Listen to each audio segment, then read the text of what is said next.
नमस्कार दोस्तों, आप देख रहे हैं प्रोफाइल टाइम्स और मैं हूं संजय राजकिशोर। आज प्रोफाइल टाइम्स के इस एपिसोड में हमारे साथ एक नए मेहमान हैं ज्योति माँ जी। स्वागत करते हैं ज्योति माँ का। ज्योति माँ, स्वागत है आपके प्रोफाइल टाइम्स के इस एक नए एपिसोड में। कैसे हैं आप? बिल्कुल अच्छी हूँ। सबसे पहले आपका धन्यवाद करना चाहूँगा कि आप अपना एक प्रीशियस टाइम हमें दे रही हैं। आप जो टाइम आपका भक्ति और भगवान के उनकी साधना में लगा रहता है, उसी में से निकाल के आपने मेरे लिए ऐसा कुछ निर्णय लिया कि चलिए हम आपसे बात कर लेंगे और बात करेंगे सिर्फ स्वाध्याय पे, बात करेंगे सिर्फ आध्यात्मिक पे। वही सारी चीज़ें हम लोग यहाँ पे डिस्कस करेंगे ताकि जो हमारे व्यूअर्स हैं उनको ज्ञान मिल सके, उनका भी ज्ञान चक्षु खुल सके आपको सुन के। तो एक बार फिर से आपका बहुत धन्यवाद। और सबसे पहले मैं जानना चाहूँगा ज्योति माँ, वो कौन सा दिन था जिस दिन आपको लगा कि एक परम ब्रह्म है और आपको उनको पाना है?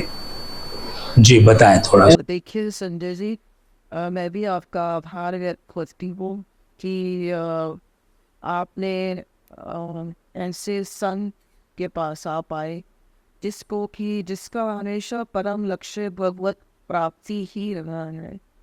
और शायद वह बहुत ही छोटी थी, मेरे माता पिता की मैं छोटी संतान हूँ, तो बचपन से हमेशा हमारे यहाँ पे कृष्ण भक्ति होती थी। और क्योंकि हम ब्राह्मण परिवार से हैं तो हमेशा घर में संतों का आना और पूजा का माहौल रहता था। तो तब मैं कहती थी कि वह बोली कृष्ण जी हैं। मेरी माँ बताती थी कि ये कुछ भी घटना हो, कुछ भी आपको दुख होता है तो श्री कृष्ण आपको बचाने आ जाते हैं। तो मैं बस बचपन से सोचती रहती थी कि मैं बस इसको जानना चाहती हूँ, ये श्री कृष्ण कौन है, मैं इनको जानना चाहती हूँ। कि और इसी एक लड़ी को पकड़ के मैं अपनी बचपन से ही यात्रा में चली गई और प्राप्त करते करते यहाँ आज आपके सामने बैठी। तो ज्योति माँ, आप आज की डेट में आप हरिद्वार में रह रहे हैं जी। और आपने एक सांसारिक जीवन जिया और आपने एक डिसीजन लिया कि आपको संत की तरह रहना है। संत की तरह रहना और एक सांसारिक भौतिक जीवन जीना, दोनों में कितना फर्क है? कैसा एक अनुभव हुआ?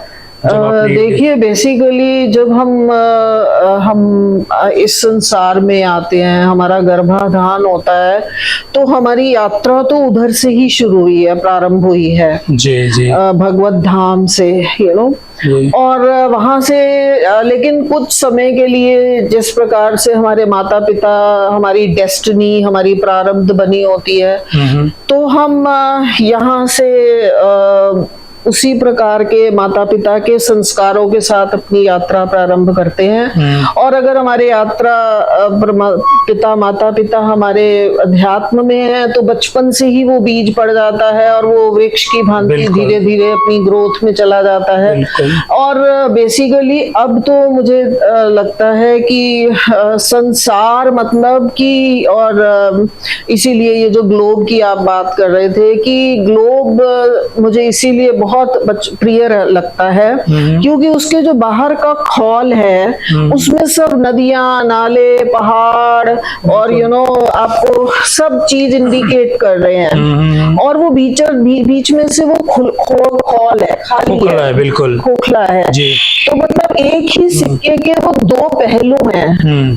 तो एक पहलू जो है मटेरियलिस्टिक कह सकते हो आप, और दूसरा पहलू जो है वो खाली मतलब ब्रह्म जिसकी अनुभूति, जिससे ठसाठस भरा पड़ा है। और जब हम कोई भी जैसे बैलून है, गुब्बारा है, उसमें हवा भरते हैं और जरा सा एक छोटा सा पिन भी लगता है तो जो अंदर की वायु और बाहर की वायु जो है वो एक हो जाती है और एकाकार हो जाता है। तो ये है कि ये जो हमारी लाइफ जो हम ऐसे जीते हैं वो मतलब उसमें ये हम बने ऐसे नहीं है, automatically we became like this, you know, God made us like that, right right. You know. ऐसा नहीं है कि मैंने कोई प्लान करा कि मैं ऐसे कपड़े पहनूंगी, ऐसा चादर ओढ़ूंगी, ये करूंगी, यू नो। अब कई लोग बहुत सारे तामझाम करते हैं, कोई लोग बिल्कुल भी नहीं करते, यू नो। तो कब आपको ऐसा, जैसे बचपन में ही एक फीलिंग आपको आने लग रही होगी, जैसे साधु संत आपको अच्छे लगते होंगे, या उनका कहीं प्रवचन हो रहा होगा, कहीं सत्संग हो रहा होगा तो आपको अच्छा लगता होगा? ऐसा मुझे जो ऐसा बहुत व्यवहार था बचपन था, मुझे लगता है कि तब मैंने सिर्फ श्री कृष्ण की ही डोर को पकड़ा था। अच्छा। तो श्री कृष्ण की डोर को पकड़ते पकड़ते और सिंपल हम लोग जो घर में हमारे पूजा पाठ होता था माता पिता के साथ, और वो सब हम अटेंड करते थे। तो मेरी माँ भी बहुत ही भक्ति स्वरूपा कह सकते हो आप उनको। अच्छा। और पिता भी ऐसे ही थे। मेरी नानी जी भी बहुत भक्ति भाव वाली थी। तो काफी वर्षों तक तो मैं श्री कृष्ण को ही प्राप्त करना लक्ष्य करके चलती चली जा रही थी, बट ऐसा कुछ अटेंड नहीं कर रही थी। बट उसके बाद का जो समय आया, धीरे धीरे फिर मैं भगवान के साथ स्पेशली मैंने फिर ज्वाइन करा दीक्षा, और फिर उन पढ़ाई शुरू कर दी, और मतलब उस प्रकार से मेरी फिर उस ऐसे करते करते फिर हायर लेवल, जैसे हम स्कूलिंग करते हैं तो पहले उसी में आप और ऊपर बढ़ते फिर गए। धीरे धीरे वो पीछे की चीजें छूटती गई और आगे आगे बढ़ते चले, और ये सहजता में होता चला गया। राइट। मैंने कुछ ऐसा किया कुछ नहीं। आपने टारगेट नहीं किया होगा, बस। तो ज्योतिमा, आप ये बताएं कि क्या किसी गुरु का आशीर्वाद जिनसे आपको दीक्षा मिली हो तब आगे आपको बढ़ने में सहायता मिला, या वो परम तत्व जो जिनको हम भगवान बोलते हैं उनका डायरेक्ट आपको एक ऐसा संदेश मिला, या फिर उनकी शक्ति ऐसी कुछ आपको आभास कराई और आप उस मार्ग पे चल पड़े? कोई भी हम प्रक्रिया में आते हैं तो कुछ ना कुछ संकेत तो शरीर से पहले आने शुरू हो जाते हैं। जैसे कई लोगों को एक्टर बनना है तो बचपन से नाचेंगे, एक्टिंग करेंगे, कुछ कुछ करेंगे। बिल्कुल।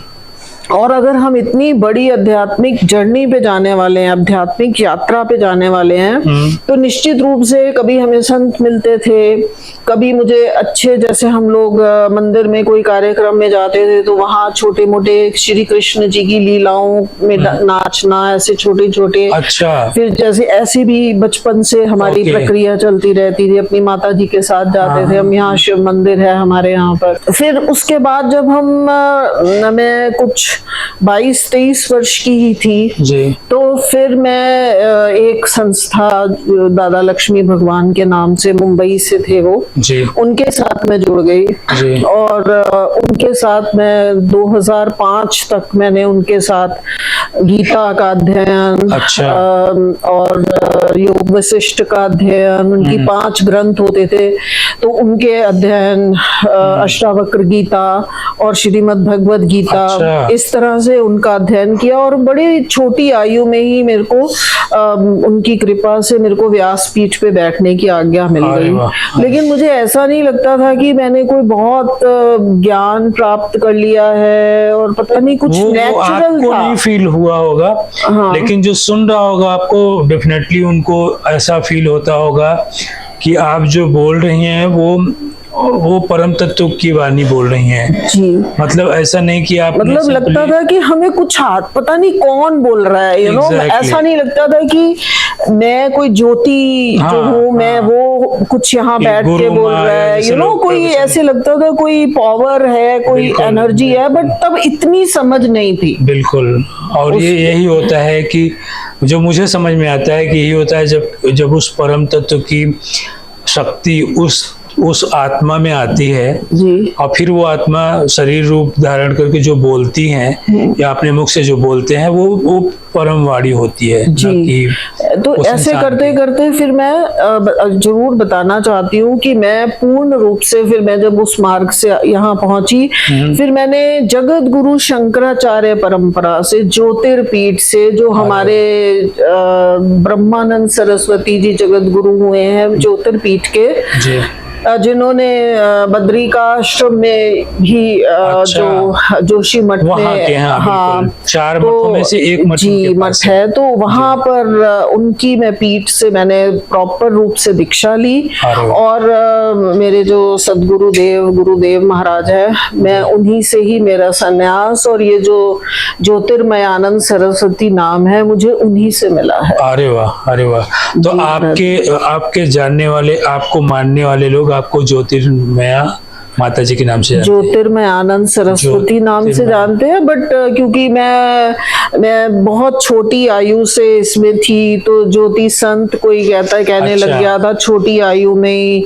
फिर ज्योतिष माता, कोई ऐसे बड़े नाम बदलते चले गए। मैं लिखती थी, आई वॉज राइटर ऑल्सो, तो मैं अच्छा। ज्योतिश्री नाम से बहुत लिखती थी। अच्छा। तो हमारी मैगजीन भी निकलती थी तो ज्योतिश्री ही, हाँ। तो इसीलिए फिर वो ज्योति नाम जो मेन बचपन से था मेरा, वो कभी भी हटा नहीं। जी। तो वहां पे फिर गुरुदेव ने भी ज्योतिर्मय कर दिया उसको कि अनलाइटेंड सोल, उसका मीनिंग। अब इसी पे आ जाते हैं, सही बात है जी मतलब कोई भी आत्मा जो, जैसे हम जैसे नॉर्मल लोग हैं और एक रूटीन लाइफ जी रहे हैं, वो इनलाइटेंड सोल नहीं है।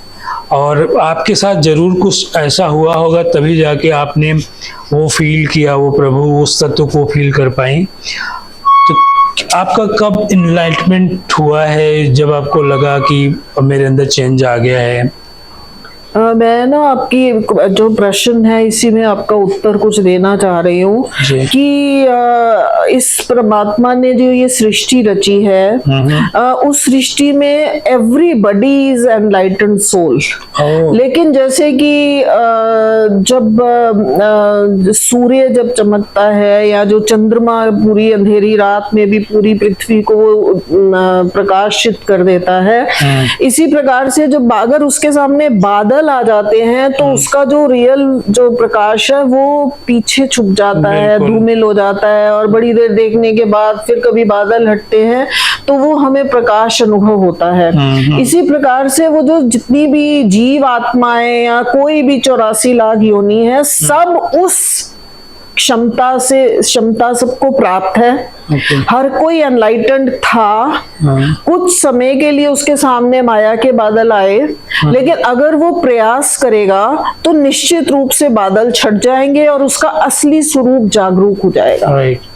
और ये लोगों में नहीं हो पाता क्योंकि अभी जो है मटेरियलिस्टिक वर्ड को ज्यादा इम्पोर्टेंस दे दी है हमने।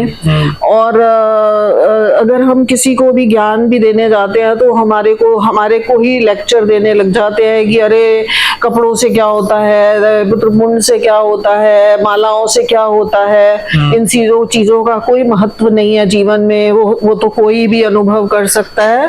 बट मेरा ऐसा मानना है कि ये सब चीजें हमारे जीवन में बहुत इम्पोर्टेंट है। क्योंकि एक तो हमारे को जैसे रामचरितमानस का अगर आप उदाहरण मैं दे दूं, आप कहें तो, कि जैसे रामचरितमानस एक ग्रंथ है हमारा जो कि हमने बचपन से अपने माँ बाप के घर में देखा होता है, पढ़ा होता है। हमारे माता पिता रोज उसका पाठ करते हैं। पढ़ते थे। तो पहले तो मेरे को इतनी समझ नहीं थी। तो जब मैंने स्वयं का स्वाध्याय शुरू किया, और मेरे एक बाबा है चित्रकूट में मंडौर में, मेरे दादा गुरु हैं परम पूज्य स्वामी मूलानंद जी महाराज, वो एक दिगंबर दिव्य संत हुए हैं।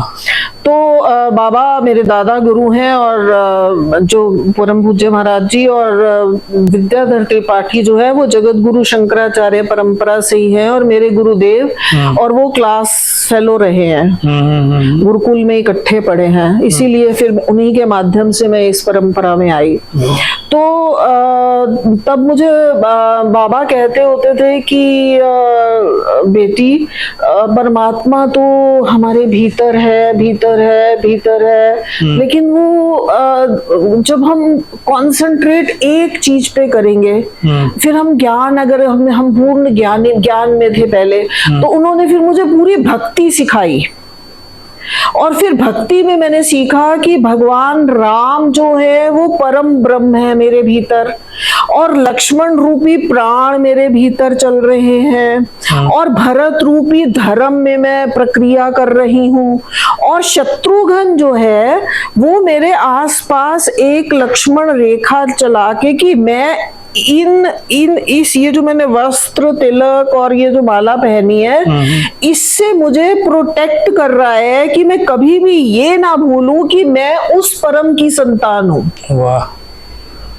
कि you know otherwise we will forget. इसमें आप बंधी हुई, मतलब वो प्रभु में है हमेशा। हाँ, हमेशा कि मतलब मैं वो रामचरित मानस, मैंने फिर वो आज की डेट में जब मैं रामचरित मानस को एक ग्रंथ नहीं मान रही कि तुलसीदास जी ने रचित है या वाल्मीकि जी ने इसको लिखा है। मुझे लगता है कि वो ग्रंथ राम मतलब ब्रह्म की रचना, वो स्वयं मैं ही हूँ। वो चरित्र मतलब दैहिक, दैविक, भौतिक तीन तापों को ब्रह्म ने ही माँ के रूप में धारण किया है, और मानस के रूप में मैं प्रकट हुई हूँ। और अब वो मेरे ऊपर है कि मैं किस ओर चलना चाहती हूँ। तो जैसे मैंने आपको बताया कि अगर मेरी एनर्जीज अगर परमात्मा को अचीव करना है, तो मेरे माता पिता, मेरा सराउंडिंग्स भी वैसी ही होंगी। और अगर मैं नास्तिक, फिर अगर मेरी नेगेटिव एनर्जीज हैं, तो मेरे माता पिता, मेरा माहौल, और मैं अगर वैसी एक बारी मैं स्टेबिलिटी में आ गई, तो निश्चित रूप से मैं फिर मुझे कोई हरा नहीं पाएगा, कोई गिरा नहीं पाएगा, कोई भी सुख या दुख मुझे ऐसा नहीं होगा कि मैं अपनी यात्रा को छोड़ के और दूसरी यात्रा पे चल पड़ूं। कभी ऐसा आपको फील हुआ कि इतने सालों से मैं प्रभु के ध्यान में हूँ या उनको प्राप्त करने की कोशिश कर रहे हैं आप, और प्रभु नहीं मिले, छोड़ो इससे अच्छा तो संसार ही था, ऐसा कभी अनुभव या फील? देखिए ऐसा तो देखिए, अगर आप कोई भी कठिन कार्य करते हैं तो अगर आप मुश्किलें आएंगी ही आएंगी, और आप क्या सोच रहे हैं कि अभी मुश्किलें नहीं है? बिल्कुल होता है। हर पग, every moment is a difficult moment in life, you know. तो अगर हमने गिरना पड़ना होता तो तभी मर जाते। सही बात। तो अब तो हम अपने अंतिम पड़ाव की ओर हैं, and you know my last journey, you know I will be, you know merge into Ganga and all, you know. So I don't think I am that weak, you know. Okay, मतलब आपका एक जो दृढ़ विश्वास होता है, जो प्रभु के लिए विश्वास, क्या यहाँ पे एक श्रद्धा की बात कह लें, विश्वास और श्रद्धा में बहुत जमीन आसमान का फर्क होता है जी। तो आपका पूरा श्रद्धा है कि प्रभु हैं, और बाकी सब सारी चीजें तो एक मिथ्या जैसी लाइफ रह जाती है। देखिए मिथ्या भी मैं नहीं मानती हूँ, क्योंकि कुछ भी मिथ्या है नहीं। अगर मिथ्या होता तो मुझे दिखता ही ना। ओके, लेकिन तो जब मेरा मानव देह सबसे बड़ी मिथ्या है, न निर्गुणम न सरगुणम वंदे तत् प्रेम वंदनम, बिल्कुल, यद्वद्धम मुक्त दम मुक्त ब्रह्म क्रीड़ा मृगीकृतम।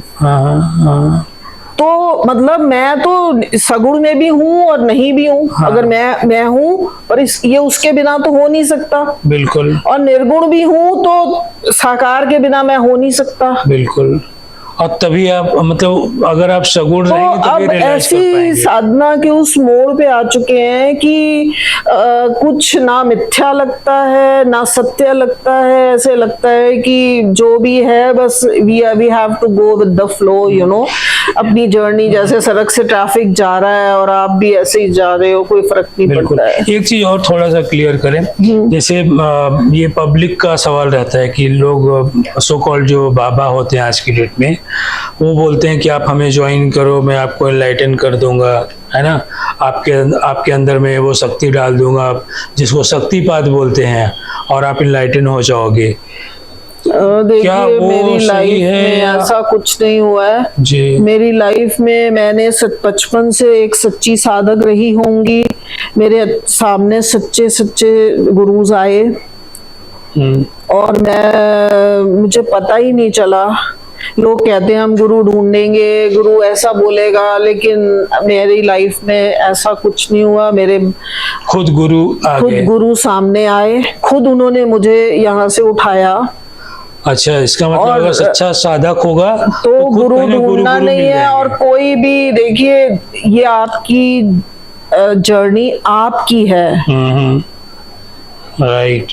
जिस शरीर में जैसे मैं आपको प्लेट में खाना पकड़ा के दे सकती हूँ, लेकिन खाना भी आपको खुद भी पड़ेगा। चलो मैं आपके मुंह में गराई भी डाल दूंगी तो चबाना तो पड़ेगा आपको, बिल्कुल। स्वेलो भी करना पड़ेगा। बिल्कुल। You know, you can't do everything, you know, I can't do that for you. बिल्कुल। So it's like that, you know, कि कोई भी मतलब नहीं कर पाता मेरे हिसाब से।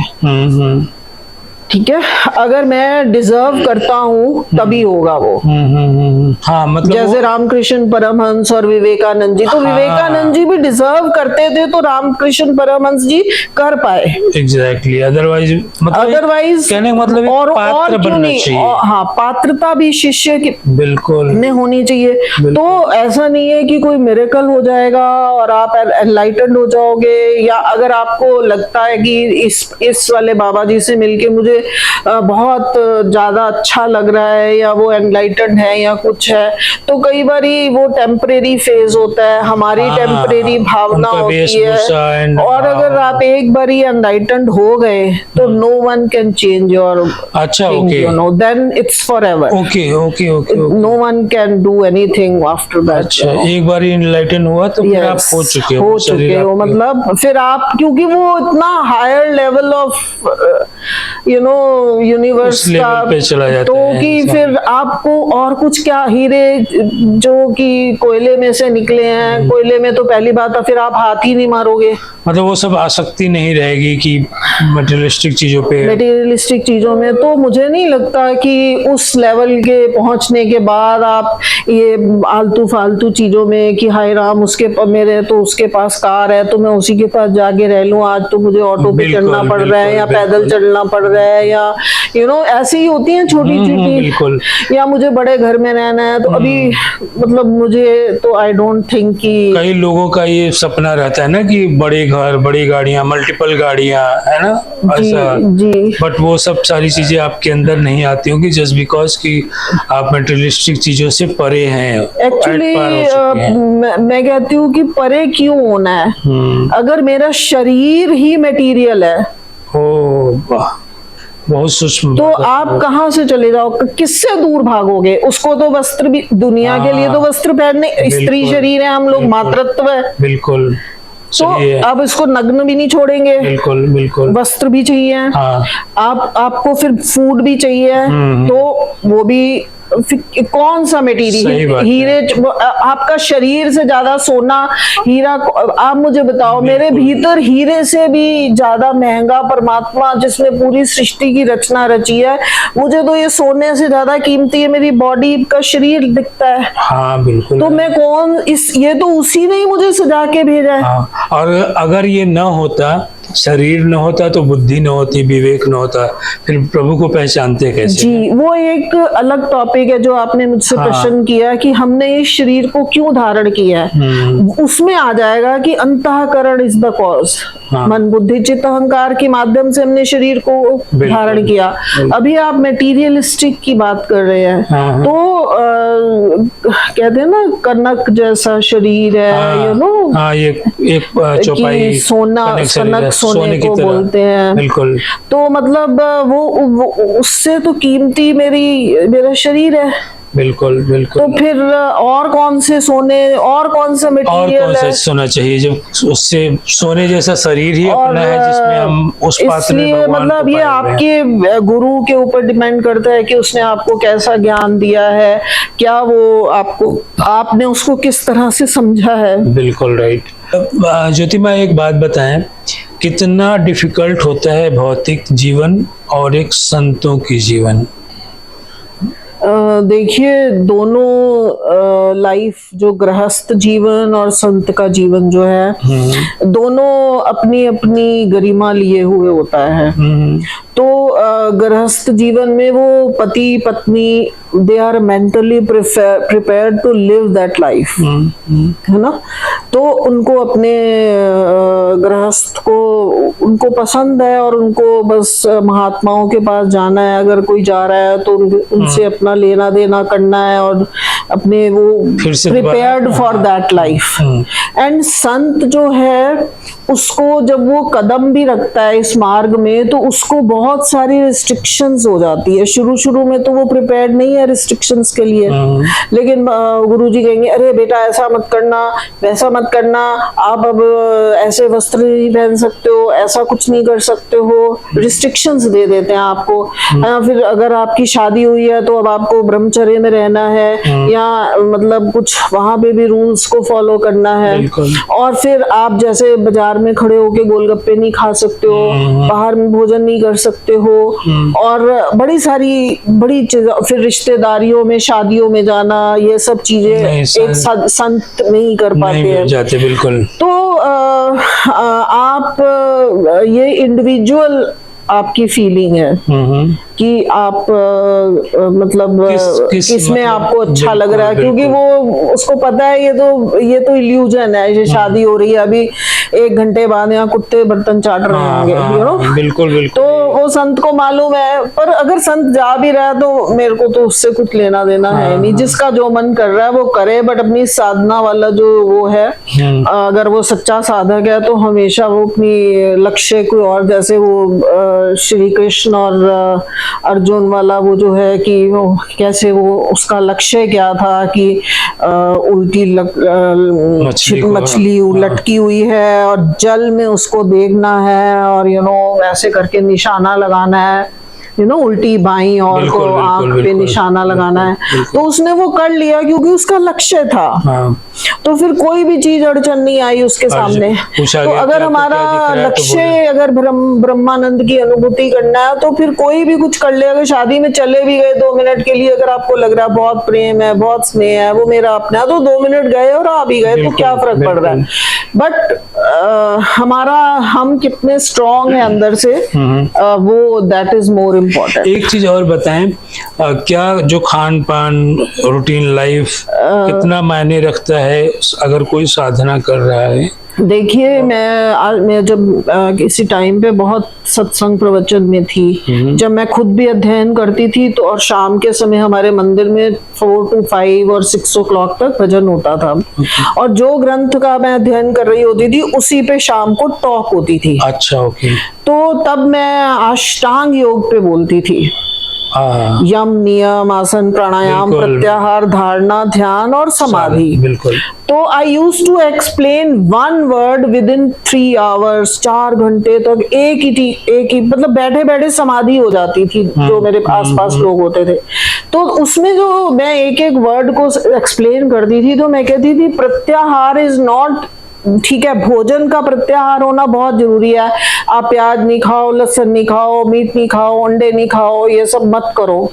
लेकिन अगर और कुछ, देखिए, अगर आप बहुत सीरियसली, मैं इतनी बड़ी बात को करना नहीं चाहती हूँ, देखिए ये बिस्लैरी के नखरे तब तक है जब तक अगर आपको पानी मिल ही नहीं रहा। पैसे भी हैं, सब कुछ है, अब कई बार इतनी त्रासदी आ जाती है कि पीने का पानी नहीं है, खाने को रोटी नहीं है, रोटी भी सूखी हुई फिर हमारे गले से उतरने लग जाती है। तो ये सारे नखरे, सारी माया के नखरे हैं। तो प्रत्याहार मतलब वो, पहले बात तो ये कि साधक वैसे माहौल में जाता नहीं है कि उसको नॉन वेज और ये सब सर्व किया जाए। और दूसरी बात ये कि प्रत्याहार का मतलब ही ये है कि जितेंद्रिय हो जाना। कि मैं जो मुख से बोल रहा हूँ और या आंखों से देख रहा हूँ या नासिका से जो मेरे प्राण, किस लिए जी रहा हूँ, मैं ओम को अनुभव करने के लिए मेरा प्राण चल रहा है, नॉट फॉर एनीथिंग एल्स। सुन रहा हूँ तो मैं मंत्र के लिए, मंत्र सुनने के लिए, भजन के लिए मुझे कान मिले हैं, और मुझे मनसा जीवन वाचा। चाहिए तो to achieve the universal power मुझे मेरे को मैं प्राण चाहता हूँ, है ना, भोजन चाहता हूँ कि मेरे प्राण चलें। तो मैं सात्विक, अगर मैंने, चलो मैं बहुत आप सीरियसली चीजों को देखती हूँ, क्योंकि हम बहुत नखरे देखते हैं। मैंने, हमारा मंदिर था तो मैं सबके इतने नखरे देखती थी, सब कहते थे हमें ये नहीं करना, ऐसे नहीं करना, वैसे नहीं करना। तो मैं उसके बाद 15-20 साल हमारा मंदिर था नीचे, तो फिर मेरे को लगा कि कई बार हमारे पास वो चीजें अवेलेबल नहीं है, हम नहीं उस समय उनको अरेंज कर सकते। तो तब मैंने एक प्रण लिया, मैंने कहा कि मुझे जो मिलेगा आई विल, देखो हमें कुछ ना कुछ तो मिलेगा, भोजन कहीं करने जाएंगे तो उसमें से जो मेरे को जरूरी है वो मैं लेके खा तो सकती हूँ ना, नखरे करने से क्या फायदा होगा। That's what I feel. मैंने अपने एक्सपीरियंस से ऐसा सोचा कि कोई भी मुझे ऐसा तो है नहीं कि कोई मुझे मीट ही देगा खाने को, या अंडे ही देगा खाने को, या मुझे लहसुन प्याज का ही खाना देगा। तो नमक रोटी तो कुछ तो देगा, उसमें से जो मैं प्राप्त कर सकती हूँ बिना नखरों के, बिना उसके, I will prefer to do that. वही है कि मतलब, पर वो भी मेरे को, क्योंकि मेरे को सर्कमस्टांसिस से मैंने जैसा भी भोजन प्राप्त किया है मैंने उसको अर्पण करा, आचमनी करा और बोला परमात्मा मैं तेरे लिए इसको ग्रहण कर रहा हूँ, तो ऑटोमेटिकली वो सात्विक ही होगा। बिल्कुल, तो एक प्रसाद जैसा हो गया जी होगा। बिल्कुल। तो मैं किसी भी चीज में रिजिड अब नहीं हूँ। वाह। तो ऐसा नहीं है कि मुझे प्याज का ही खाना है या लहसुन का ही खाना है, या बट अगर नहीं अवेलेबल है तो मैं ये नहीं कि मैं उनको तंग करूंगी या मैं प्रॉब्लम्स क्रिएट करूं किसी के लिए, वो मेरी अपनी यात्रा है। माँ, आप एक और बताएं, आपका रूटीन कैसा है? मतलब आप, जैसे लोग बोलते हैं अगर कोई साधक है तो उसको ब्रह्म मुहूर्त में सुबह 3 बजे, 3:30 बजे या 4 बजे उठना चाहिए, और यम नियम से डेली उठना चाहिए, और सुबह उसको ध्यान पे बैठना चाहिए। तो क्या आपका भी ये रूटीन है इस तरीके से? देखो, यम नियम का मतलब मेरे को लगता है कि यम तो है कि जिसने काल को धारण कर लिया बेसिकली। तो कौन सा काल को तो सारी दुनिया ने ही धारण कर रखा है, सारे जीव, ठीक है, बिल्कुल। और नियम जो है कोई भी चीज को, ये नहीं कि भगवत प्राप्ति करने के लिए ही, आईएएस बनने के लिए क्या नियम नहीं पालन करने पड़ते? स्कूल टीचर किसी को बनना है तो नियम नहीं पालन करने। अगर आपको कोई भी प्रक्रिया करनी है, 16 संस्कार ही है, तो बेसिकली आपको पहले पूजा करना है, यज्ञ करना है, फिर वो ग्रहण करना है, आपको संतानोत्पत्ति करनी है, उसके भी नियम है। तो फिर आप नियम को, कौन से नियम को नियम मान रहे हैं और किसको नियम नहीं मान रहे हैं? बिल्कुल। और तो या तो आप उन नियमों पे भी जाइए, या फिर ये ऐसे टाइम वेस्ट करने का क्या फायदा? कौन से नियम की बात कर रहे हैं आप? बिल्कुल। 3 बजे उठ के, और अगर आप वैसे ही सोते जा रहे हो, कई बच्चे उठा भी देते थे, कई बार हमारे पिताजी, हम सो जाते थे, तो क्या फायदा उठ जल्दी उठाने उस नियम का फायदा क्या? तो ऐसे करके मतलब कि हमारी क्वालिटी ऑफ जो हम टाइम हमने जो साधना में कर रहे हैं वो इम्पोर्टेंट है, ना कि। अच्छा, उसके लिए ऐसा कुछ जरूरी नहीं है कि आप, नहीं, जरूरी है, वो ऑटोमेटिकली होगा। अच्छा, ओके।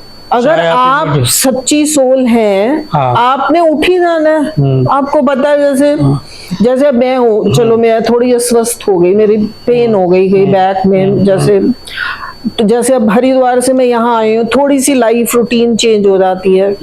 तो मतलब ऐसा नहीं है कि मैं 4 बजे उठ के, मैं जैसे ऋषिकेश में रहती थी तो मैं 3:30 उठ जाती थी, स्नान कर लेती थी, पर मैं थोड़ी स्वस्थ थी। उसके बाद मेरे बाजू में कुछ चोट लग गई, उसके बाद अब मैं उतनी एक्टिवली काम नहीं कर पाती हूँ। तो थोड़ा बहुत आपके अपर, वो शुरुआत में तो आप यंग हो, सब कुछ कर सकते हो, और एक तो टाइम टू टाइम वो चीजें बदलती रहती है। बिल्कुल। तो मतलब शरीर से ब्रह्म तत्व, ब्रह्म को everything is important, but it according to your साधना की। आप छोटी एज में हो, जैसे अब ये बच्चे हैं तो इनको तो उठना ही पड़ेगा, उठते ही जैसे हम लोग को सीधा नहाना है, सब अपनी प्रक्रिया करनी है, और फिर सीधा हमको साधना में बैठ जाना है। बिल्कुल। जो अपना, जैसे सुबह हमें सूर्य को जल देना है, या तुलसी को जल देना है, या दीपक जलाना है, या भगवान को स्नान करना है या अपना हमारे। बिल्कुल। अच्छा, जो एक मैं और थोड़ा सा इसमें जोड़ना चाहूँगा, इसी से रिलेटेड ये सवाल होगा, जैसे जो ब्रह्म कुमारी के लोग हैं, जो दीदी बोलते हैं उनको, उनके यहाँ पे है एक पर्टिकुलर यूनिफॉर्म होता है कि आप वाइट ड्रेस पहने और आप एकदम सात्विक रहें। आप एक ऐसा लाइट उनके यहाँ पे जलाया जाता है, उसको आत्मा सोल बोलते हैं वो लोग कि परमात्मा के सानिध्य में हम लोग हैं, और वहाँ पे वो लोग ध्यान करते हैं। मैंने एक किसी जो ब्रह्म कुमारी की दीदी हैं उनसे बात किया था, उन्होंने बोला आपको ऐसे ऐसे रहना पड़ेगा। तो क्या उनके जैसा रहने से प्रभु की प्राप्ति हो जाएगी, या जैसे आप बता रहे हैं उस तरीके से?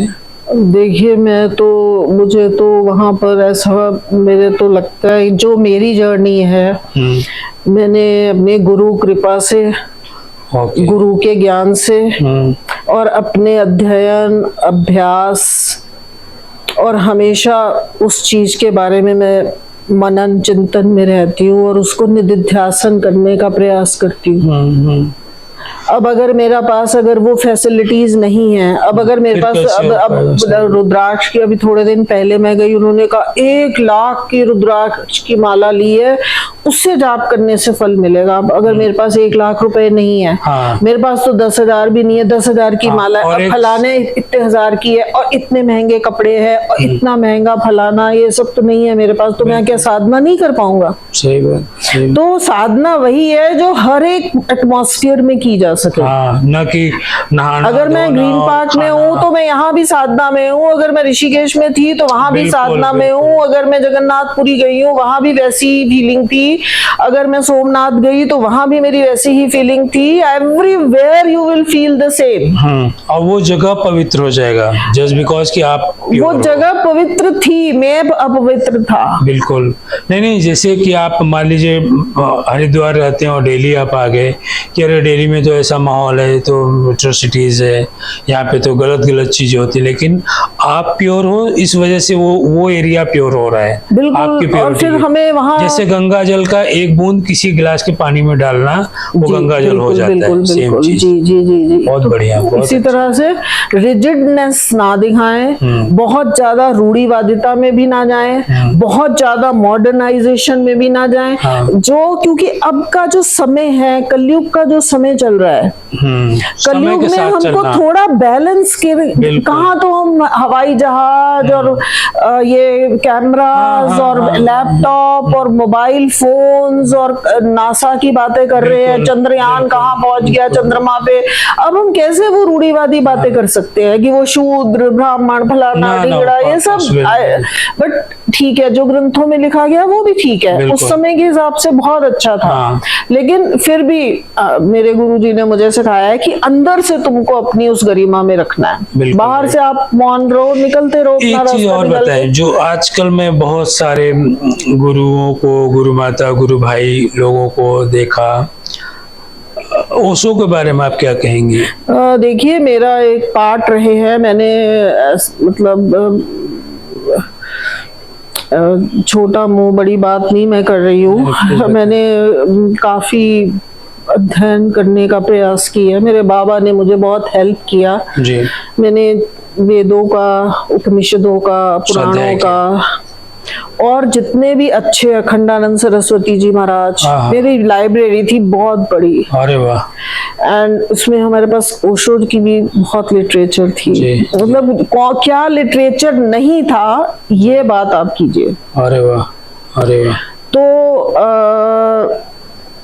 मतलब उन्होंने दर्शन पे बोला हुआ है ओशो जी ने। देखिए, गुलदस्ता तभी बनेगा जब सारे कलर के, जब आप हर एक चीज के फूल की को पता है कि ये फूल ऐसा है, इसका क्या महत्व है, और इसको कहाँ पे लगाऊंगी तो ये सुंदर बनेगा। हाँ। और इसमें हम किसी को क्रिटिसाइज नहीं कर सकते कि उसने अच्छा नहीं कहा या उसने ऐसा कहा, तो वो I don't believe in that. हर एक चीज इम्पोर्टेंट है। बिल्कुल। मैं किसी चीज को ना, मैं किसी महात्मा को, किसी परंपरा को कंडेम नहीं करना चाहती, ना मैं करती हूँ। हमें सबका आदर, क्योंकि वो इस सृष्टि के पार्ट है। बिल्कुल, वो भी प्रभु की है। हाँ, तो कोई भी अगर बोलता है तो अपनी अंतरात्मा से बोलता है। तो मेरी अंतरात्मा झूठ तो नहीं बोल सकती ना। उस समय मेरे को वो सही लगा तो मैंने मुख खोला और वो बोला। और वेदवाणी है ही क्या, बिल्कुल। वेदवाणी मतलब कि अगर आप YouTube पे कभी गए तो मेरे कुछ वीडियोस हैं वहां पे, तो वहां मैंने सप्तऋषियों को एक्सप्लेन किया है। अच्छा। कि सप्तऋषि जो है वो सहस्रार में हमारे विराजमान है। ओके। ये दो ये छिद्र, दो ये छिद्र, दो ये छिद्र, ये अत्रि मुनि। जब यहाँ का सब बैलेंस हो जाएगा, ईड़ा पिंगला सुषुम्ना नीचे से बैलेंस होके ऊपर आ जाएगी, तो ऑटोमेटिकली जो यहाँ अत्रि मुनि से वाणी निकलेगी वही सप्तऋषि है। और वही सहस्रार में फिर यहाँ से ऊपर फेंकेंगे। बिल्कुल। सहस्रार से निकल गए आप। बिल्कुल बिल्कुल। तो अभी हम लोग बाहर की चीजें देखते जा रहे हैं, ये गौतम ऋषि, ये कश्यप ऋषि, ये यमदग्नि, ये फलाना, ये ढींगड़ा, हम उन्हीं पे रिसर्च करते जा रहे हैं। वो लोग अपने आप में एक तत्व हैं और उन्हीं लोगों से शरीर, उन्हीं लोगों से भाव। हाँ, और वैसे मतलब मैं बड़ी प्रैक्टिकल, मैं शायद आपके थोड़े से समय में कुछ ज्यादा बातें अपने बताना चाह रही हूँ कि जब 5 उंगलियां बराबर नहीं है, एक पति पत्नी जी पा रहे नहीं है, 90% यहाँ पर डाइवोर्सेस हो रहे हैं, तो उस जमाने में भी वैसा ही था। बिल्कुल। तो सप्तऋषि कैसे एक हो सकते थे? क्योंकि अहंकार एक बहुत बड़ी बीमारी है जो तब भी थी और वही चला रहा है, आज भी है और आगे भी रहेगी। अगर आपको अपनी साधना में बचना है तो सबसे बड़ा जो जहर है वो है अहंकार, वो हटाना होगा। तो अगर आप ये सोच के चलेंगे कि देखिए, जब मैंने इस सूर्य नाड़ी से अपना सुना और पिंगला से हमने ईड़ा पिंगला सुषुम्ना बीच में चल रहा है, तो यहाँ से मेरे को कुछ दिख रहा है, यहाँ से मुझे कुछ दिख रहा है, इस नासिका से कुछ दिख रहा है, तभी तो हम प्राणायाम कर रहे हैं टू क्लियर एवरीथिंग। बिल्कुल। फिर मैंने क्या सुना और क्या समझा, इधर से क्या देखा और क्या मैंने उसका नतीजा निकाला, और इधर से दाएं प्राण से मैंने क्या लिया और बाएं प्राण से मैंने क्या समझा, और फिर इन सबके बैलेंस से जो मैंने मुख से बोला, वो That is those are Vedas, वही वेदवाणी है। बिल्कुल बिल्कुल बिल्कुल। और लोगों में हमें तो ये लग रहा है कि लोग that is on ultimate stage पे जाके, जैसे अभी मैं ना नोएडा में 78 सेक्टर में योगी जी ने एक बहुत सुंदर वेद पार्क बनाया है, तो अभी मैं लास्ट वीक उधर विजिट करने गई। अरे वाह, बिल्कुल बिल्कुल। तो मैंने पूरी लाइव करा था, फेसबुक लाइव वहां से। अच्छा अच्छा अच्छा। क्योंकि मैं ज्यादा चेले चपाटे तो होते मेरा इंटरेस्ट नहीं है, पर जो मेरे को लग रहा है ये करना है तो आई डू। मैं तब डिपेंडेंट नहीं हूँ किसी पे, मेरे पास जो छोटा है फोन, पूरा मैंने फेसबुक लाइव किया। और फिर मैंने जो स्कूल, विवेकानंद स्कूल को मैसेज भेजा, मैंने कहा प्लीज अपने बच्चों को सजेशन दो कि पेरेंट्स के साथ जाए या स्कूल कुछ तो सीखेगा। वहाँ पे डॉक्यूमेंट्री है 40 मिनट्स की। बिल्कुल बिल्कुल बिल्कुल। अब वहाँ सारे ऋषियों के पिक्चर्स लगे हैं, फाउंटेन्स लगे हैं। 7 to 8 7:40 तक वहाँ पर वो म्यूजिकल शो होता है, जिसमें पूरी ऋषियों की गाथा और वेदों के बारे में, उपनिषदों के बारे में सब बताया जाता है। तो कई चीजें हम छोटे छोटे बच्चों को 2-4 बार ले जाएं, हम तो बोर हो जाएंगे क्योंकि हमारी बुद्धि तो मटेरियल में चल रही है। बिल्कुल।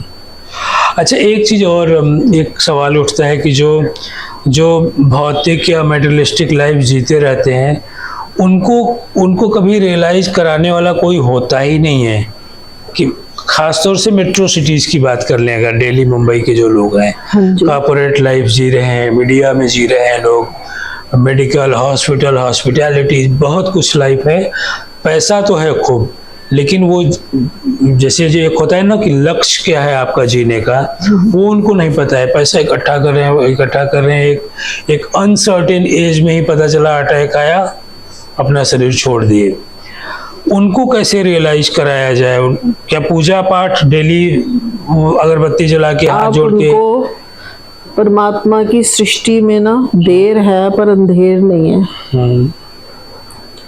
और पुण्य का फल किसी को पहले मिल जाता है, किसी को बाद में मिलता है।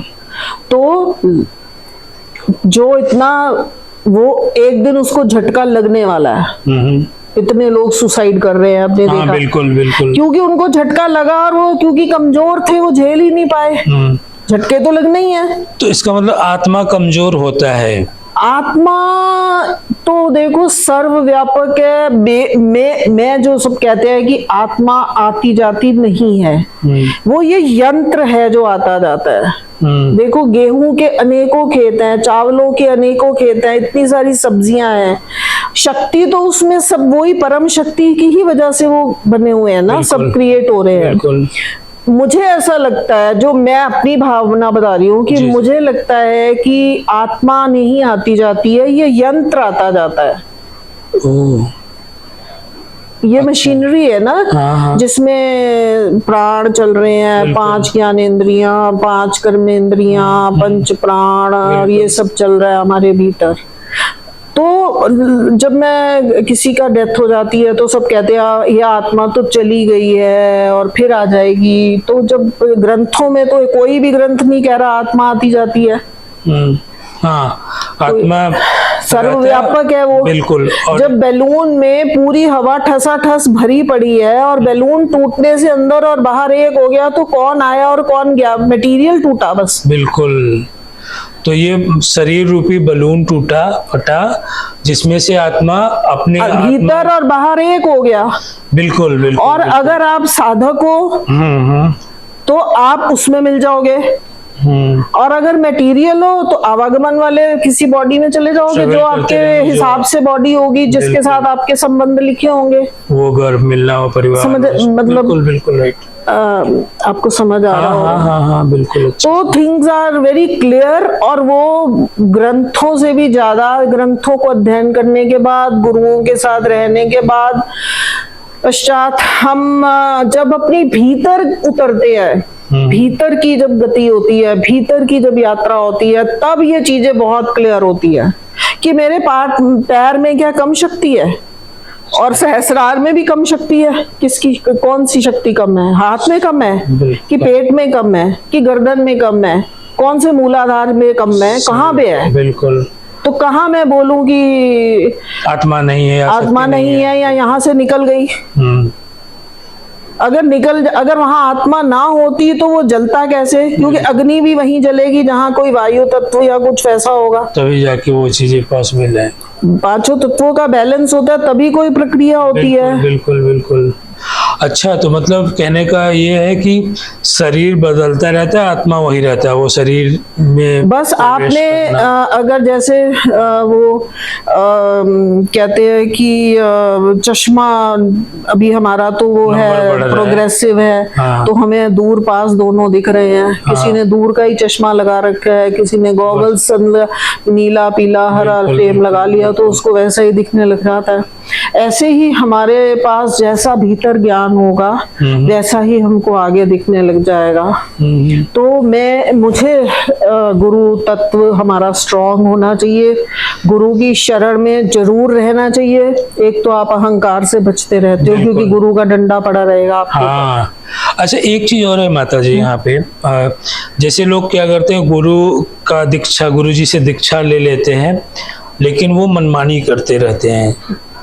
ये भी तो है ना संभव। जैसे मान लीजिए जो हरिद्वार कोई चला गया, कोई काशी विश्वनाथ चला गया, दर्शन किए, वहाँ पे गुरुजी से दीक्षा ले लिया, प्रयागराज चले गए या वृंदावन चले गए, बाकी वो आके अपनी रूटीन लाइफ जी रहे हैं। वो जो भौतिक चीज़ें हैं जो जिसमें वो रोज़ रह रहे हैं, डेली ऑफिस जा रहे हैं, वो कहीं ना कहीं इफेक्ट कर रहा है उनको, उसमें उनसे गलतियाँ हो रही हैं।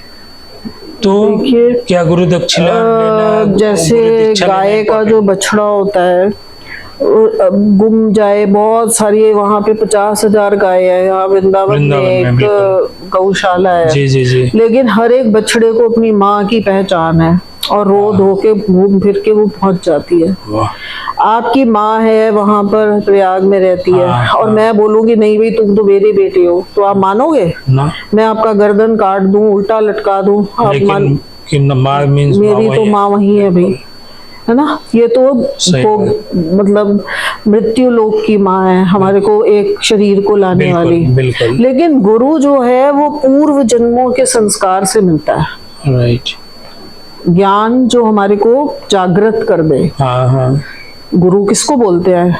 ग मतलब गु मतलब ज्ञान, हाँ। और जागृत कर दे, बिल्कुल, है ना, जो हमें अपने नरक से निकाल दे। बिल्कुल।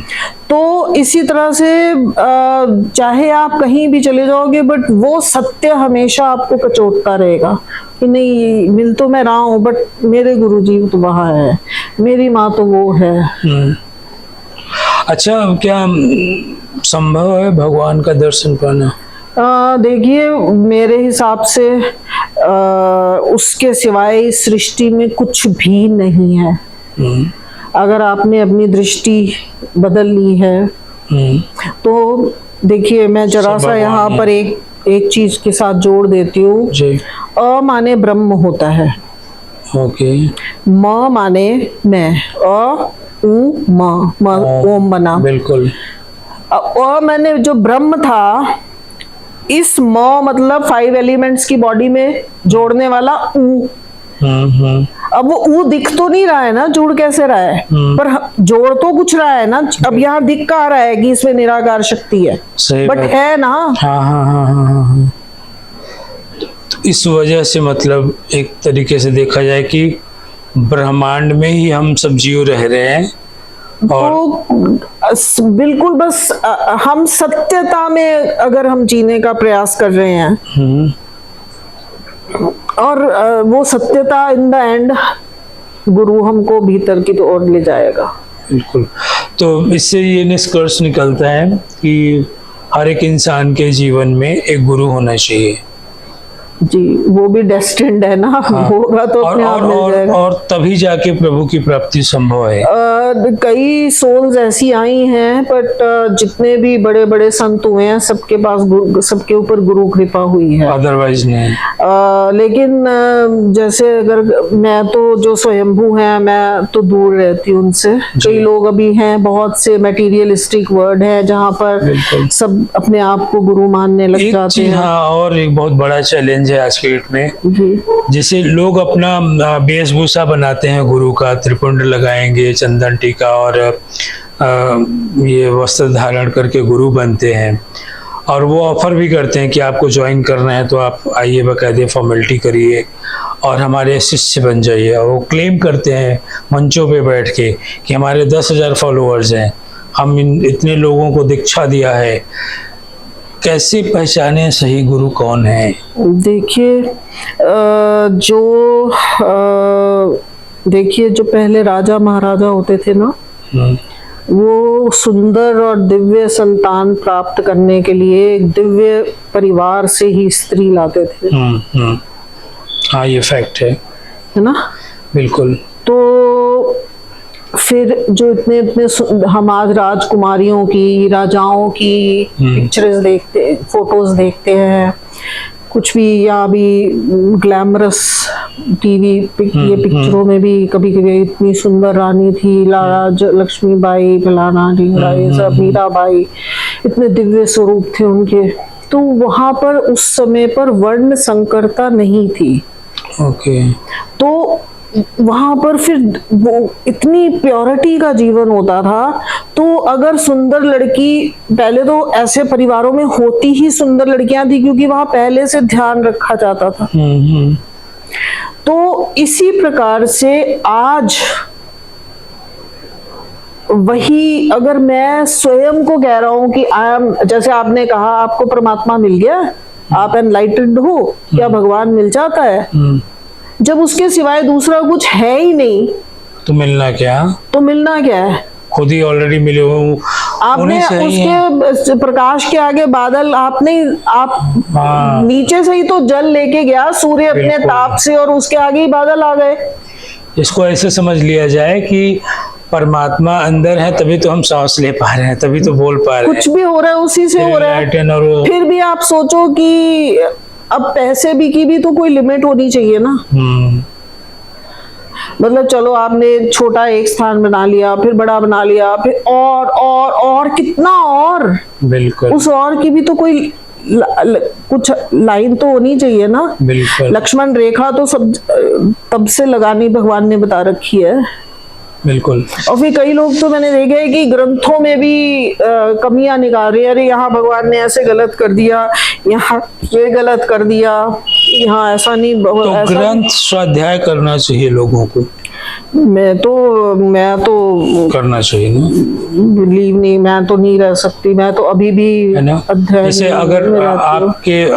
आपके मुखवाणी से सुनना चाहूंगा कि आप बताएं पब्लिक को, ताकि वो ग्रंथ का स्वाध्याय करें, किताबें पढ़ें और पौराणिक किताबें यहाँ पढ़ें। पर भी माया इतनी वो हो गई है कि आपको पाठ करवाना है, पंडित को 5,000 दो, भागवत कथा हो जाएगी, घर में संस्कृत का पाठ हो जाएगा। हाँ। अभी 500,000 रुपए दो, अरे गंगा जी के किनारे हमारी गीता का पाठ कर देना, हाँ। अरे फलाने ये दुर्गा सप्तशती है, घर में हमने मतलब नवरात्रे रखे हैं, अभी रोज आपका गीता पाठ हो जाएगा। पैसे से तो सब कुछ हो रहा है, आजकल तो अभी कलयुग का प्रभाव बढ़ेगा नहीं तो कहाँ से होगा। आजकल लोग यूके में बैठे हैं, इंडिया के पंडित जी यहाँ से अभी तो पूजा वो करा ऐप रहे आ हैं। गया है कि वो घर में आप अपनी तैयारी कर लो, पंडित जी बताएंगे ये सत्यनारायण सब, भगवान का और कथा हो बस जी जाएगा। आप वो सुनते रहो और हो गई पूजा। ऐसे कर लो, ऐसे कर लो, ऐसे कर लो, पूजा होगी। जबकि देखा जाए तो सारे जो आपके हस्त हैं, उंगलियां हैं, ये सब पर्वत होते हैं, स्पर्श और पृथ्वी को स्पर्श करना जी और पंडित जी का स्पर्श करना उस शिष्य को, या जो पुरोहित क्या बोलते हैं, तो सब उसके मायने होते थे पहले। वो अब जागृत आपका भीतर से शरीर तभी होगा जब आपने वो भक्ति वाली प्रक्रियाएं करी है। बिल्कुल बिल्कुल। क्या कहेंगी आजकल का जो मॉडर्न लाइफ के लोग हैं, क्या चेंजेस लाने चाहिए उनको अपने लाइफ में? वैसे मैं सच में बताऊं, जैसे देखो आप इतने जॉब में हैं, मीडिया में हैं, बट आप ऑटोमेटिकली आपने कुछ तो नहीं किया ना, बिल्कुल। And you are into it. हाँ हाँ बिल्कुल। तो जब आप अपने ही एक्सपीरियंस से इस बात को समझ सकते हैं, और आपके साथ 10, 15, 20 लोग, 50 लोग काम करते हैं, वो क्यों नहीं आपके जैसे, उनको क्यों नहीं जागृत हो रहे? तो सेल्फ रियलाइजेशन सिर्फ डेस्टिन्ड। अच्छा, वो मुझे लगता है बिल्कुल कि प्रारब्ध पहले बनती है, फिर बनता है शरीर, और फिर या तो आप उस नई जो जीवात्मा आई है उसको वैसे, जैसे आपकी संतान है, उसको बचपन से आप अपने संस्कार में डाल दो, बिल्कुल, तो उसकी प्रारब्ध अपने आप बनती चली जाएगी। राइट। जो लोग बोलते हैं ना कि हम प्रारब्ध का भोग रहे हैं, तो ये बहुत मतलब ये चीजें हम कहते नहीं हैं, बट क्योंकि आपने कहा कि जो सच है, जो मुझे फील हुआ, तो मुझे लगता है कि मैं जितना मर्जी जोर लगा लूं, मैं किसी को नहीं बदल सकती। बिल्कुल। इसीलिए पहले मैं बहुत प्रवचन और सत्संग धाम और ये सब, जबकि हम लोग किसी से पैसे भी नहीं बोरो करते थे, मतलब मैं और मेरी एक मित्र थी, हम दोनों ने इकट्ठे दीक्षा ली थी जी। तो हम दोनों ने, नाम बता सकते हैं? अलका जी थी, अभी उनका शरीर छूट गया। अच्छा अच्छा अच्छा। तो हम दोनों ने बहुत मेहनत की, पर we were working on our self to learn things, you know, and मंदिर को बहुत अच्छे से हम लोग काम करते थे जी।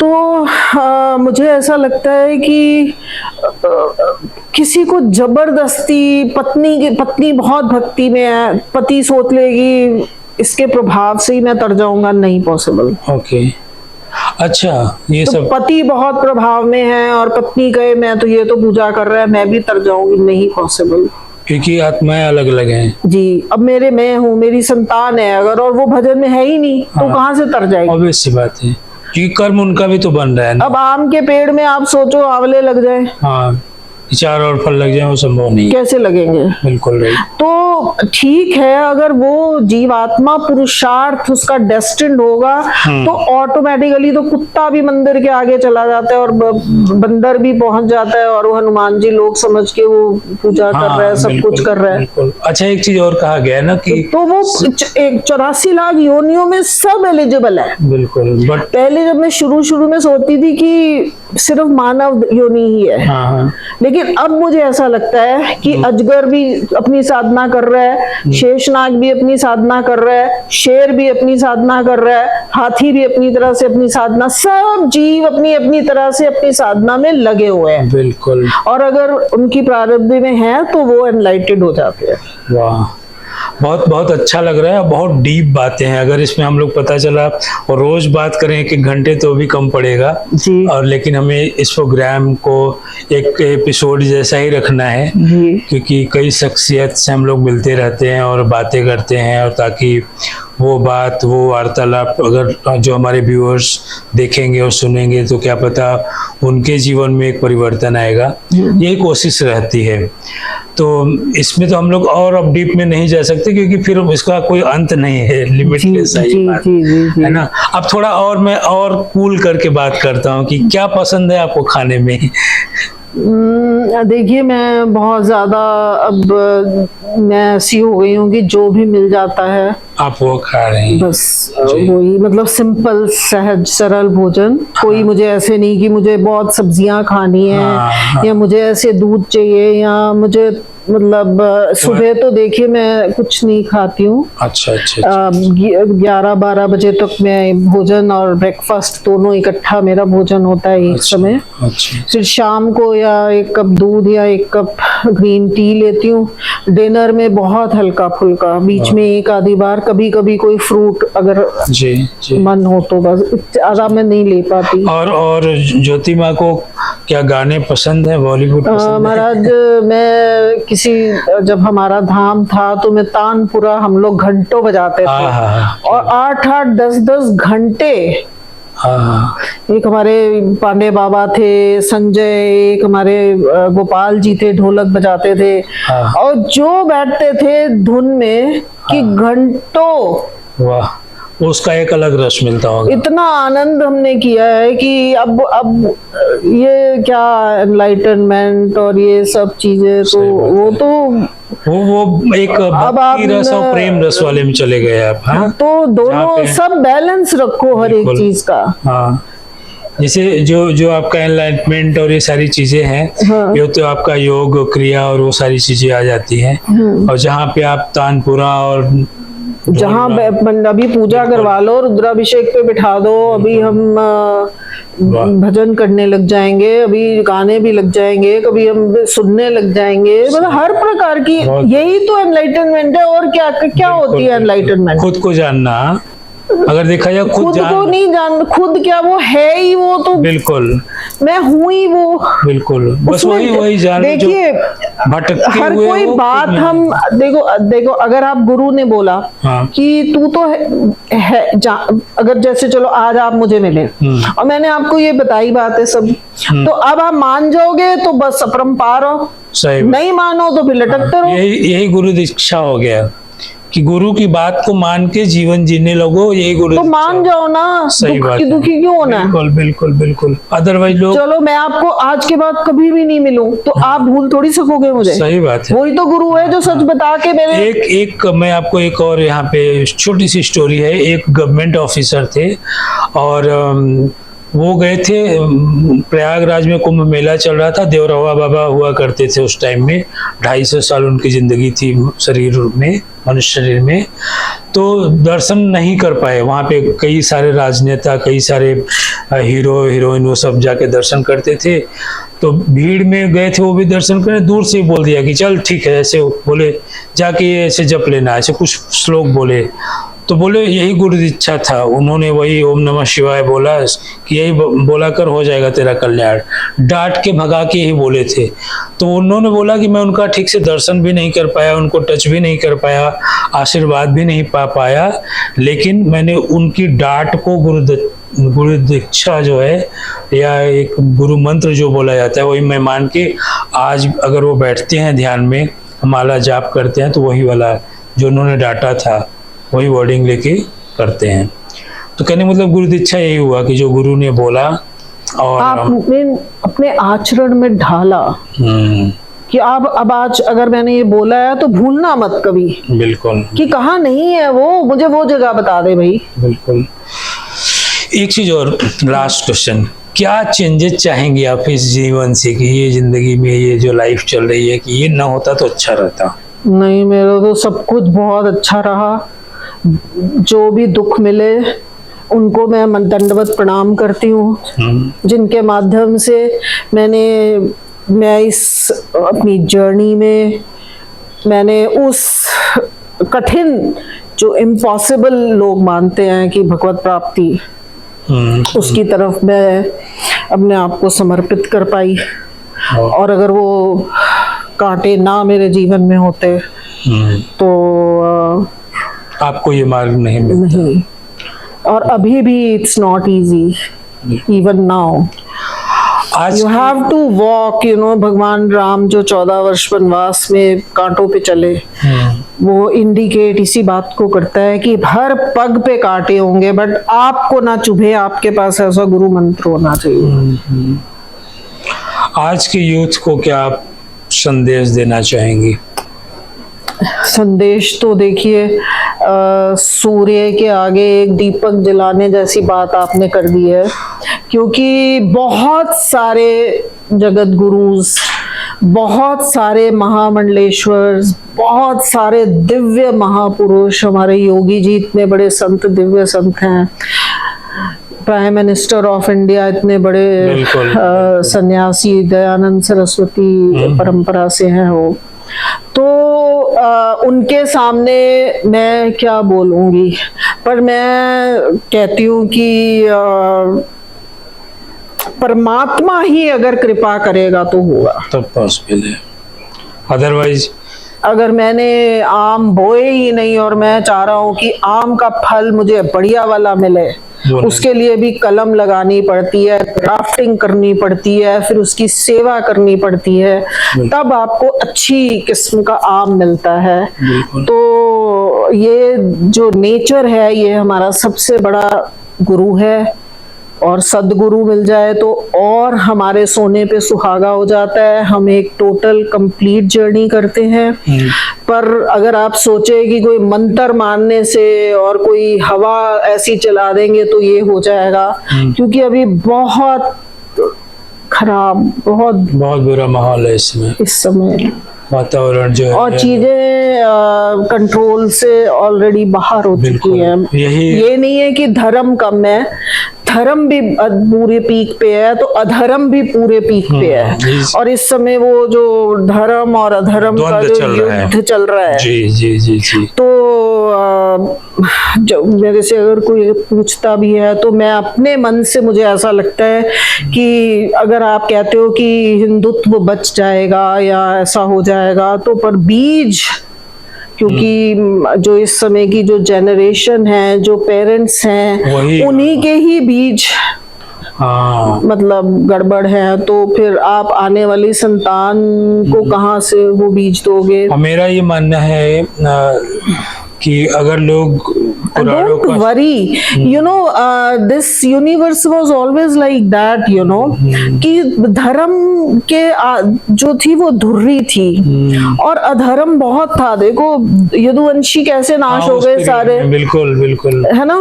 तो हमेशा से ऐसे ही रहा है कि अधर्म हावी रहा है धर्म पे, और फिर सबने धर्म को बचाने की कोशिश करते रहे। एक सवाल और आपसे पूछूंगा, कल की अवतार के बारे में लोग बोलते हैं कि जैसे कुछ समुदाय, कुछ जैसे मैं ब्रह्म कुमारी जी की बात करूं, वो लोग बोलते हैं 2036 में ही परिवर्तन हो जाएगा, एक अवतार होगा, वो पूरा एक तरीके से कलयुग का अंत होगा 2036, मतलब आज के 15-20 साल बाद ही। कोई बोलता है कि कल की अवतार ऑलरेडी हो चुका है, कोई बोलता है कि अभी 4 लाख कुछ हजार साल बाकी हैं। आपका क्या मत है? देखिए, मैं अभी तक बहुत सारे ऐसे गुरुज को मिल चुकी हूँ जो कल की के नाम से ही अपने आप को बताते हैं कि हाँ मैं कल की अवतार। अब यही मैं अपने मुंह से बोलना चाह रहा था, किसी ने बोल दिया कि मैं ही कल की अवतार। हाँ, ऐसे मुझे भी ऐसे बहुत से लोग मिले, लेकिन हम इसमें यहाँ पर अगर हम इतने कंफ्यूजन में ना जाकर अपनी यात्रा को कंसंट्रेट करके हम अपना अवतार अपने आप को उस यात्रा तक पूर्णमदा पूर्णमिदम, इस शब्द को आपने समझा होगा अगर आप साधक हैं। पूर्णमदा पूर्णमिदम का क्या मतलब है कि वो पूर्ण है तो ये भी पूर्ण है, बिल्कुल उसी का तो अंश है सब। पूर्णात पूर्णमुदच्यते, उसी से ही बिल्कुल लय प्रलय सब उसी से ही है। सब। तो जब हम फिर इतने, वो तो ठीक है आपका काम है, आप मीडिया में हैं कि आपको ये सब को हाईलाइट करना है तो आप ऐसे प्रश्न पूछ सकते हैं, बट बेसिकली इनका कोई उत्तर है नहीं, क्योंकि आने वाले समय में हम होंगे या नहीं होंगे। एग्जैक्टली। तो इधर उधर मुंह मारने से फायदा तो कुछ होना नहीं है। तो अपने लिए अगर आप साधना कर रहे हैं, वो ठीक है, आपका जो जॉब है उसको अलग रख के आप यहाँ पर अपनी साधना को रखे कि मैं भी वो विष्णु जैसा, मैं भी वो राम जैसा, मैं भी वो कृष्ण तक पहुंच जाऊं बस। सही बात और अपनी, जैसे मैं कृष्ण की भक्त थी, शुरुआत मैंने अपने श्री कृष्ण से की थी, अभी भी मैं वो मंत्र जपती हूँ। और मैंने द्वापर युग से मैंने त्रेता को, सतयुग को जानते हुए मैं कलयुग में जी रही हूँ।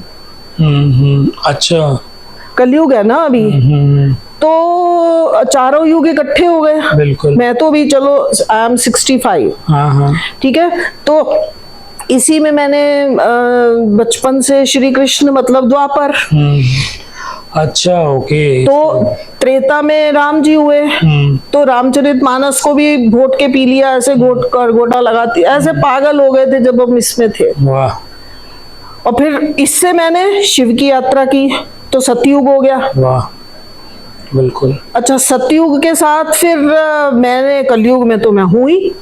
उसमें कौन गुरु है? उसमें गुरु सदगुरु, मेरा गुरु वही भगवान है। और दूसरा अध्ययन, बिल्कुल। और तीसरा अपनी कृपा, कि मैं अपनी कृपा रखूं ना कि मुझे सही चलना, दूसरा क्या कर रहा है मेरे को काहे को उसमें पढ़ना है। सही बात है, सही बात है। चलो एक लेक्चर झाड़ना एक अलग कहानी है, बट बेसिकली तो मुझे अपनी जर्नी में जाना है ना। बिल्कुल, मतलब आपका टारगेट ये नहीं है कि मंच पे बैठ के 1000 लोगों को प्रवचन देना ताकि वो सुधर जाए, हम सुधर जाए, सब स्वयं सुधर जाए प्रभु। और मुझे बताने से क्या होगा कि मैं बड़ी 30 मार खाऊं? बिल्कुल। क्यों बताऊं मैं? बिल्कुल। अगर मैं हूं तो सूरज कोई छुप सकता है, चंद्रमा छुप सकता है अंधेरी रात में। सही बात, फैक्ट है ये।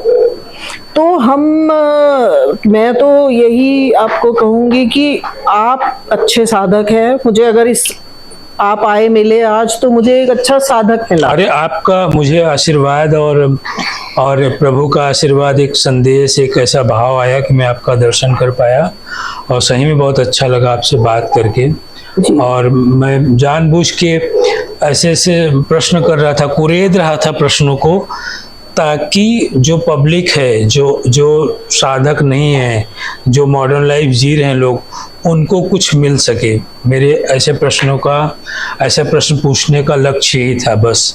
अदरवाइज मैं और डीप अध्यात्म और उससे चीज़ें पूछ सकता था जो कि मेरे लिए फ़ायदा होता। मैं ऑब्वियस सी बात है, तो यहाँ अपने फ़ायदे के लिए नहीं आया था। मुझे लगा कि ताकि और लोग सुने और आपको सुनने के बाद अपने जीवन में परिवर्तन लाएं, उस मकसद से मैं ये सारे सवाल कर रहा था। बहुत अच्छा लग रहा है बात करके, और टाइम भी काफ़ी ज़्यादा होता जा रहा है। मेरे ख्याल से इसको हम लोग एक अंतिम चरण पे ले जाएं इस प्रोग्राम को। डेफिनेटली। और एक बात मैं और आपके लिए कहना चाहने, ऐसे मेरा मन हुआ जब आप अभी बोल रहे थे कि जो एनलाइटेंड सोल होती है ना, हम वो कभी भी अपने मुख से नहीं कह सकती कि मैंने अचीव कर लिया है, आ जाओ मेरे पास और मैं तुमको इतने पैसे दे दो, मैं ये कोर्स कराऊंगा तो तुम्हारी कुंडलिनी खुल जाएगी और ये हो जाएगा और वो हो जाएगा। एनलाइटेंड सोल मौन हो जाएगी। बिल्कुल बिल्कुल। तो और अगर कोई, जैसे आप एक जना मेरे से बात करने आया तो मैं उससे बात कर सकती हूँ, पर मुझे पता है कि देखिए एक भीड़ में 99 नेगेटिव होंगे, 1% शायद आपके लिए भावुक हो सकते हैं। बिल्कुल। उन 99 की टोकरा सर पे किसके पड़ेगा? सही बात। ये वही जो एक आएगा लेके, ये बड़ा चैलेंज। तो जब तक कर सकते थे हमने किया ना, तो अब कोई कामना है, अब तो यही है कि हम अपनी समाधि हो जाए हमारी, बस बाकी कुछ नहीं चाहिए। उसमें कहते हैं ना कि जब अगर हमारे को पकड़ के कोई वो सफेद हाथी वाली कहानी सुनी होगी ना, बचपन में हम सुनते थे, वो हाथी सफेद था। हाँ। कहता है मैं तो तुम्हें ऊपर ले जाऊंगा विष्णु लोक में। बिल्कुल। तो सब जो लोग उसकी पूंछल, कहते हैं जिसने आना मेरी पूंछल पकड़ लो। तो वो एक बड़ा सा, उसने एक ही को बोला था, तो उसने कहा सबको इकट्ठा कर लिया, आ जाओ मेरी पूंछल पकड़ लो, सबको ले जाऊंगा मैं विष्णु लोक। ऊपर वाले को लगता है कि मैं तो मुफ्त में इनको ले जा रहा हूँ, वही पूंछल की वो छोड़ देता है, पूंछल छोड़ देता है उसकी पूंछ, और सबके सब नीचे गिर जाते हैं। तो ये सब ऐसे जो लोग होंगे उनका यही हाल होने वाला है, क्योंकि जब तक हम ऑनेस्ट नहीं है, हम अपनी जर्नी के लिए सच्चे नहीं है, तब तक आप कहीं कुछ नहीं कर पाओगे। बहुत अच्छा लगा आपसे बात करके। जी। आपको कैसा लगा प्रोफाइल टाइम्स पे यहाँ आध्यात्मिक बातें हो रही हैं? आप अपना थोड़ा सा एक्सपीरियंस बताइए प्रोफाइल टाइम्स को। मैं I am so grateful to you, क्योंकि वैसे तो मैं बहुत कम बातचीत में जाती हूँ, कहीं प्रोग्राम्स भी, मतलब आई थिंक कि 8-10 प्रोग्राम्स तो भी मैंने मिस कर दिए इसी महीने में थे। जी जी। एंड क्योंकि मुझे लगता है कि मेरा लक्ष्य जाऊं, हार पहना लूं और एक वो मेरा लक्ष्य जीवन का है नहीं है। आडंबर दिखावा तो ना मैं वैसे किसी से धन भी नहीं लेती। जी जी। मतलब पैसे वैसे कभी नहीं लिया, मतलब आपका आसक्ति नहीं है इन सब चीजों में। परमात्मा के उससे चल रहा है मेरा, परमात्मा ने मेरा प्रारब्ध पहले लिख के मुझे भेजा है। मैं ये सब कहना नहीं चाहती हूँ, लेकिन आई am so grateful for everything in my life. सही बात है। मतलब कहते हैं ना कि I am grateful for everything, I am thankful. जिन्होंने मेरी जर्नी की हेल्प करी, अलका मेरी बहुत अच्छी मित्र, संजय गांधी शुरू से 15-20 साल से मेरे साथ है। इसकी संतान तो उत्पत्ति यहाँ की है। तो कितने लोग हमारे जीवन में अच्छे आए, बुरे आए, जैसा भी था, पीछे छूटते गए। अब हम कुछ सोचते नहीं है, बस अपना जर्नी है। अब एक जरूर मेरा मन है जी जी। कि एक छोटा स्थान में ऐसा, जैसे ग्रीन पार्क में हमने ज्योतिश्वर धाम था, यहाँ कोई भी आता था सिर्फ समाधि के लिए, साधना के लिए। अगर मैं ऐसा कुछ कर पाई, and I will try to make a small place जहाँ पे बस आओ, बस यहाँ पर भोजन की बहुत अच्छा गाइडेंस, ये चीजें भगवान चाय पानी सब था, बस साधना करो। बिल्कुल। और साधना, ये साक्षी बैठा है आपके सामने कि ये स्थान कैसा था। जी। तो मैं कोई झूठ नहीं बोल रही हूँ।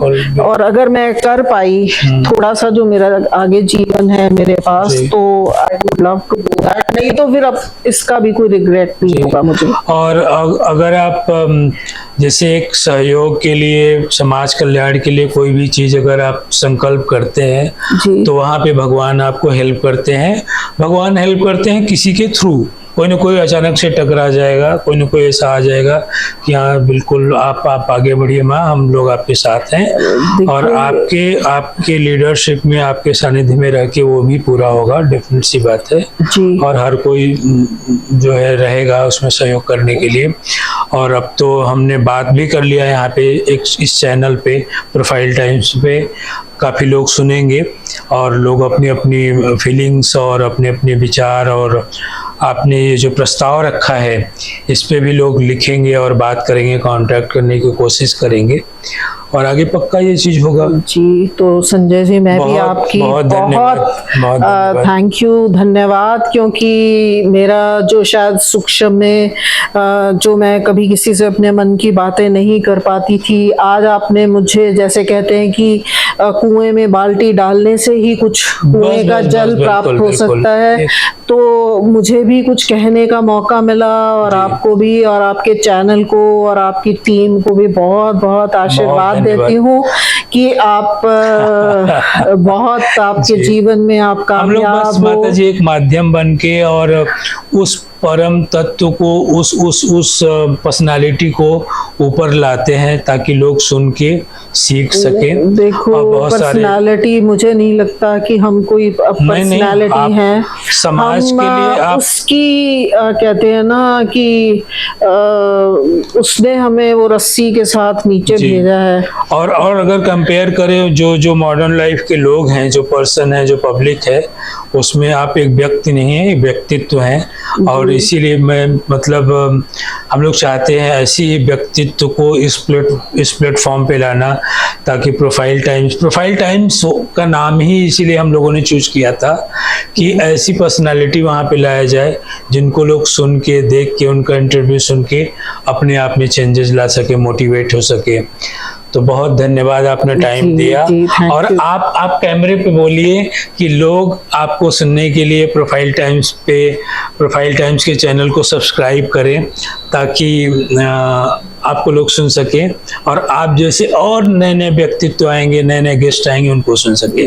तो प्लीज बताइए ना कैमरे पे। देखिए, मुझे बहुत अच्छा लग रहा है कि मैं इसको, ये पूरा ब्रह्मांड जो है उसमें ऐसी जीवात्माएं जो हैं वो आती रहती हैं कर्म करने के लिए, कि उसकी जो एग्जिस्टेंस है उसको सामने कैसे लाया जाए। जी।